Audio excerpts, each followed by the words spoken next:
Hello, hi, namaskar, and welcome back to this amazing platform that is Skilltopia English in every direction. So आज की इस video के अंदर हम लोग इंग्लिश को अनलीश करने वाले हैं. That means कि काफ़ी लोगों को ये लगता है that English learning is such a difficult task. Trust me, it's not. आज की इस वीडियो के अंदर we are going to discuss a method जिसके बाद आपको इंग्लिश लर्निंग के लिए एक इतना अच्छा विजन, एक इतना अच्छा माइंडसेट प्रिपेयर करने को मिलेगा that you will think that English is such a easy language. So without any further edu let's get into the video. So video शुरू करने से पहले मैं आप लोगों के साथ एक बात शेयर करना चाहती हूँ. अगर आप लोगों को इंग्लिश लर्निंग में कोई इंटरेस्ट है, if you want to learn English, if you want to increase your vocabulary, you want to be fluent in English language, तो आप हमारा ये जो प्लेटफॉर्म है दैट इज स्किलटोपिया, इसे ज्वाइन कर सकते हैं. You can book a one on one session with me जिससे आपकी काफ़ी ज़्यादा इंग्लिश प्रैक्टिस होगी and then you will become fluent in English. So उसके लिए you can comment down below in the comment section. You can also mail me on this given mail and you can book a one-on-one session with me. Apart from this, if you want to ask anything about English learning, you can just comment down below in the comment section or you can mail me on the given mail. Okay, so now without any further ado, let's get into the video. Okay, so we have a whole presentation जिसके through आज मैं आप लोगों को ये जो topic है, ये जो मेथड है, ये समझाने वाली हूँ. And this presentation is prepared by our team, so thanks to them for preparing all of these things. इसके थ्रू आप लोगों को एक प्रॉपर विजन मिल जाएगा of learning English in a very quick method. So as you can see, English unleashed, play, learn and laugh. This presentation will guide you on a journey through the English language where learning becomes a fun and engaging experience. So this presentation is going to make your journey of learning English a fun.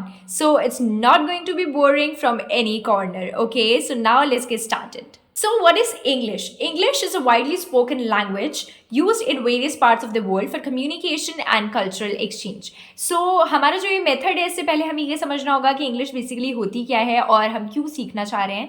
English क्योंकि एक global language बन चुकी है at present, और क्योंकि ये एक widely spoken language है और काफ़ी ज़्यादा वर्ल्ड के पार्ट्स के अंदर कम्युनिकेशन के लिए पर्पज़ के लिए यूज़ की जाती है. So English learning is really kind of mandatory as per now, आज के सिनेरियो के अकॉर्डिंग, और उस वजह से हम लोग इंग्लिश सीखते हैं. एंड जैसे कि यहाँ बताया गया है कि ग्लोबल लैंग्वेज है इंग्लिश, कम्युनिकेशन टूल है, ऑफ कोर्स लैंग्वेज है ये that empowers individuals to express themselves and build relationships, and learning opportunities English के अंदर काफ़ी हद तक बढ़ जाती है because most of the people all around the world, around the different corners of the world जो होते हैं, उनको इंग्लिश एक ऐसी लैंग्वेज है जो ऑलमोस्ट हर जगह समझ आ सकती है. If you are talking about any other language, any regional language, so वो सारी कंट्रीज़ के अंदर इतनी ज़्यादा अंडरस्टैंडिंग नहीं डेवलप कर पाती है जितनी इंग्लिश डेवलप कर पाती है.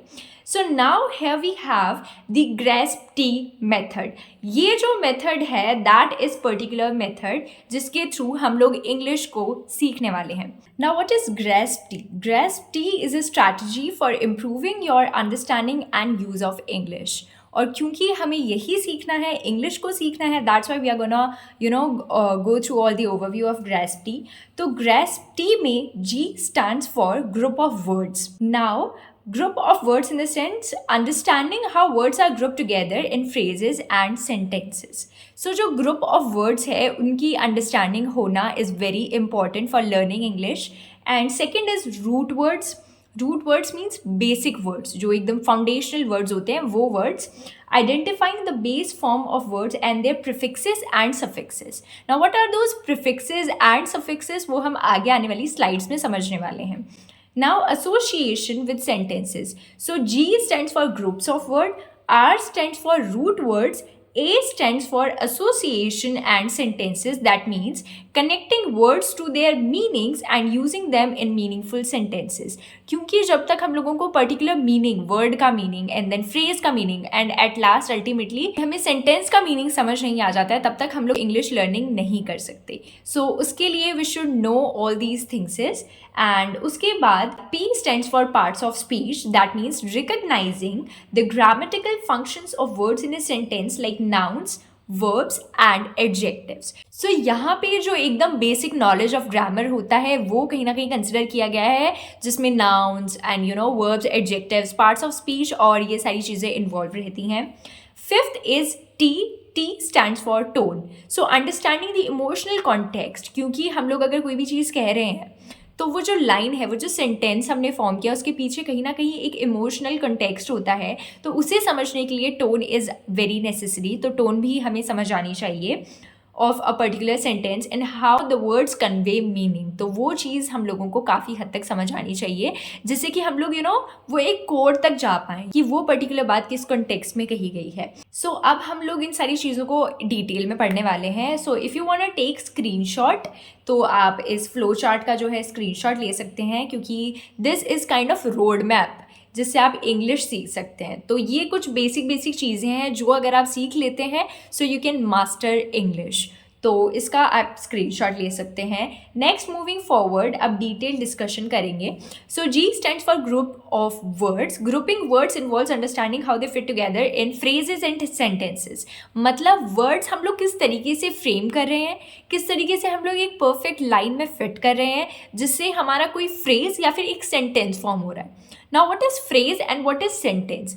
फ्रेज वो होता है जहाँ पे हम लोगों को मीनिंग समझ आता है, पर वो किस कॉन्टेक्स्ट में कह रहा है ये हमें नहीं समझ आता. लेकिन सेंटेंस के अंदर एक particular meaning along with the context हमें पूरा एक कंप्लीट मीनिंग समझ आ जाता है.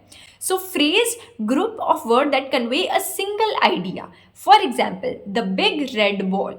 इसके अंदर हमें सिर्फ इतना समझ आया कि there is a ball that is big and it's red, लेकिन ये और किस कॉन्टेक्स्ट में कहा जा रहा है ये we don't know. So sentences क्या होते हैं?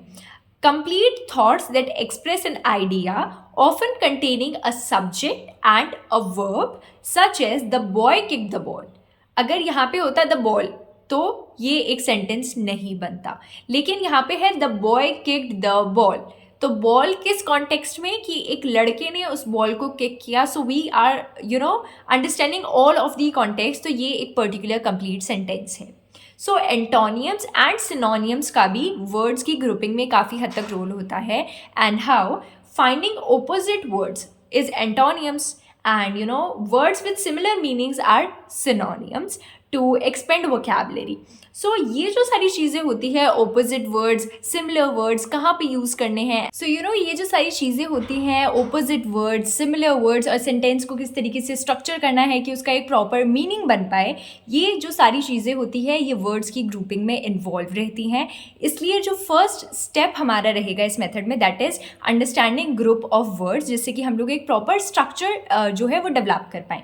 नेक्स्ट जो होता है that is R, which stands for root words. तो ये root words form the foundation of many English words and understanding them helps you learn new vocabulary. Root words मतलब होता है जो बेसिक वर्ड है उससे हम और काफ़ी चीज़ें बना सकते हैं. ये हम ऐसे समझ सकते हैं, we have a word that is friend. अगर हम उस पर LY और ऐड कर दें आगे की साइड, दैट इज़ फ्रेंडली. तो एक रूट वर्ड हो गया फ्रेंड, हमने LY ऐड किया फ्रेंडली. तो फ्रेंड एंड फ्रेंडली हमने उस रूट वर्ड जो फ्रेंड था उससे एक और वर्ड जो है वो फॉर्म कर लिया. सो वो जो रूट वर्ड है उसकी अंडरस्टैंडिंग होना बहुत ज़्यादा इंपॉर्टेंट होता है. Then next is prefixes and suffixes, जो कि मैंने ऑलरेडी मेंशन किया था. I will be telling you in the next slides. So prefix क्या होता है? Prefixes are added to the beginning of a root word to change its meaning. एक particular हमारे पास रूट वर्ड है, उसका अब हमें मीनिंग चेंज करना है. So we will use prefix for that. For example यहाँ पे जैसे बताया गया है अनहैप्पी. तो जो अनहैप्पी है वो कैसे बना? हैप्पी एक रूट वर्ड था, उसके आगे हम लोगों ने लगा दिया अन, दैट इज अ प्रीफिक्स. तो ये बन गया अनहैप्पी. इसका जो मीनिंग है ये चेंज हो चुका है. Happy means happy and unhappy means the opposite of happy. तो हमने एक प्रीफिक्स ऐड किया एक रूट वर्ड के आगे, और एक जो नया वर्ड फॉर्म होके आया उसका मीनिंग एकदम ऑपोजिट था.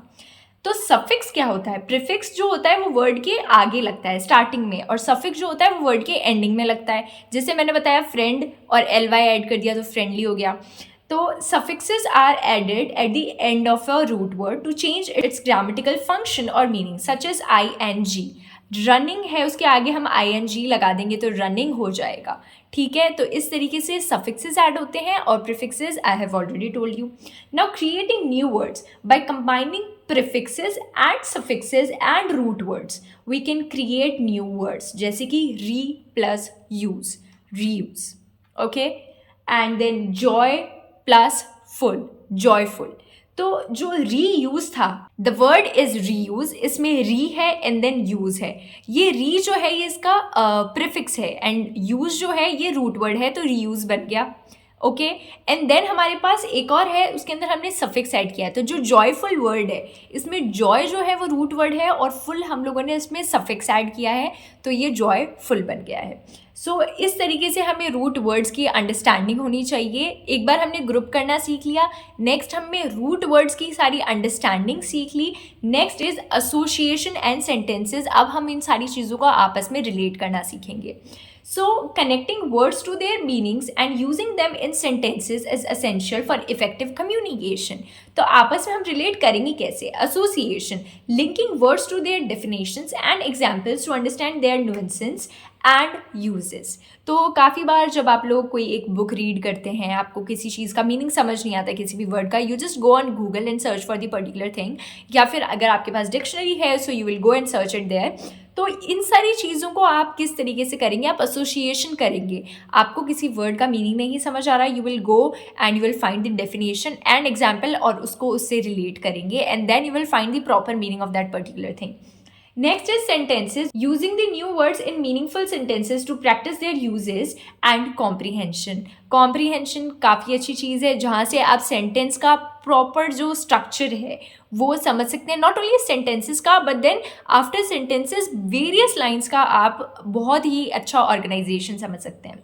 Next is context, analyzing the context of sentences to determine the meaning of words and how they are used. क्योंकि एक इमोशनल बैकग्राउंड, एक इमोशनल कॉन्टेक्स्ट को समझना जो कि लाइन के एक बैकग्राउंड का पार्ट है, वो काफ़ी ज़्यादा इंपॉर्टेंट होता है। टोन को समझना जो बेसिकली बहुत ज़्यादा इंपॉर्टेंट होता है, so that is also important. ये सारी चीज़ें एसोसिएशन में आ गई। Now P which stands for parts of speech. तो understanding parts of speech is crucial, it's important for constructing grammatically correct sentences, जैसे कि nouns, verbs, adjectives, adverbs, every such thing. Nouns में जैसे people, place, animal, things is, इन सारी चीज़ों की knowledge आपको होनी चाहिए। Verbs में actions की, states of being, इन सारी चीज़ों की नॉलेज, adjectives की नॉलेज, adverbs की नॉलेज, तो इन सारी चीज़ों की नॉलेज आपको थोड़ी ग्रामेटिकली होनी चाहिए। तो ये मैं बता रही हूँ आपको कि ये एक रोड मैप है, ये जो ग्रेस्प-टी मेथड है पर्टिकुलरली, इसको अगर आप step by step from G to T follow करते हैं, so you are gonna master in English. Okay, P हमारा हो चुका है, लास्ट इज T। तो T क्या होता है? Tone. Tone refers to the emotional quality of a sentence influenced by the choice of words and their arrangement. Okay, जैसे कि मैंने आपको बताया, हर एक लाइन के पीछे उसका एक उसकी एक कोई फीलिंग अटैच होती है, उसके साथ एक इमोशनल कॉन्टेक्स्ट होता है। तो उसको समझने के लिए understanding tone and you know association करना उसका उस सेंटेंस के साथ is a very crucial thing. तो एक positive tone conveying Joy, enthusiasm और ऑप्टिमिज्म, वो हमें लाइन से पता लग जाएगा। नेगेटिव टोन के अंदर क्या होता है? When they express sadness, anger और डिसअपॉइंटमेंट। और न्यूट्रल टोन जब रहती है तब presenting information objectively without strong emotions. जब कोई चीज़ न्यूट्रल रहती है तो उसमें ना कुछ ज़्यादा पॉजिटिव या हैप्पी होता है, या फिर कुछ सॉरोफुल, या फिर ऐसा भी कुछ नहीं होता है। सो यू नो, एक न्यूट्रल, एक जस्ट अ बेसिक फीलिंग रहती है। सो वो सारे कॉन्टेक्स्ट समझना is very important. Last is conclusion. So in summary, mastering English involves understanding the complexities through the grasp method. इससे पहले शायद आपको काफ़ी ज़्यादा कॉम्प्लेक्स लग रहा होगा ये मेथड कि how you are gonna you know understand English, और ये काफ़ी डिफ़िकल्ट टास्क होता है। लेकिन यहाँ पे एक इंग्लिश लर्निंग को आपको ब्रेक डाउन करके इनटू पीसेस, इनटू स्टेप्स, वो पूरा एक क्लियर रोड मैप आपको बता दिया गया है of learning English and grouping words, identifying root components, creating associations, forming sentences, recognizing parts of speech and appreciating tones. By embracing these elements, you will not only enhance your vocabulary but also communicate more effectively. Remember, learning English is a journey filled with opportunities to play, learn and laugh. So enjoy the process. So yeah, that's it for the video. इस video के अंदर जो मैंने आपके साथ ये method share किया है, that is GRASP-T. I hope ये मेथड आपको काफ़ी अच्छे से समझ आ गया होगा. Still, if you have any doubt, you can comment down below in the comment section. And if you want to give suggestions for more new upcoming videos, you can just comment down below in the comment section. I would really really love to go through all of that.